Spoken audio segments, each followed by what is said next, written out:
Doğu Türkistan'da yayın yapan Eli kanalının önde gelen isimlerinden olan Erkin Tursun, Çin polisleri tarafından tutuklanarak hapse atılmasının ardından en az 7 yıl hapis cezasına çarptırıldığı bildirildi. Ünlü yönetmen ve operatör olan 50 yaşındaki Erkin'e hangi sebepten dolayı ceza verildiği açıklanmadı.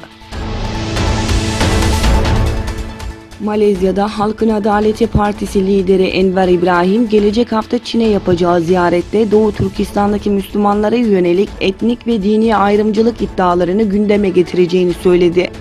Enver, Uygurlar konusundaki hassasiyetini geçmiş dönemlerde de Çin'e beyan ettiğini anımsatarak, "Sorun tabii ki onların haklarıyla alakalı. Bu konudaki tavrımız şiddete hiçbir şekilde göz yummamaktır," diye konuştu. Suudi Arabistan, gazeteci Cemal Kaşıkçı'nın konsolosluk içinde yaşanan arbede neticesinde öldüğünü duyurdu. Suudi Arabistan'da yayımlanan Kraliyet kararnamesiyle Suudi Arabistan Genel İstihbarat Başkan Yardımcısı Ahmet Asiri görevden alındı.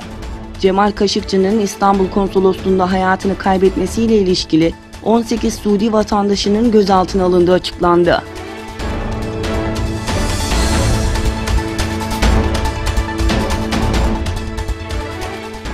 Afganistan Özbeklerinin kadın milletvekili adayı Parisa Şemsadat, 20 Ekim günü yapılacak seçimler öncesi düzenlenen mitingde yaptığı konuşmada Türklük vurgusu yaptı ve Türk milletinin milli parolası Bozkurt işaretiyle de dikkat çekti.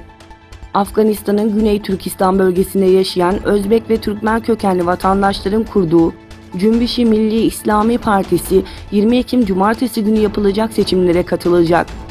Partinin adaylarından Parisa Şemsadat, düzenlenen bir mitingde yaptığı konuşma nedeniyle sosyal medyada geniş yankı uyandırdı.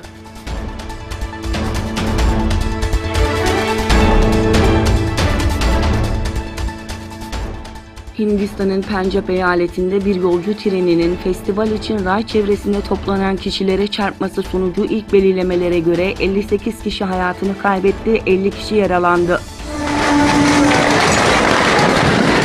Görgü tanıkları aynı anda ters istikametten gelen bir başka trenin kaçış yolunu kapatması nedeniyle çok sayıda kişinin trenin altında kaldığını belirtti.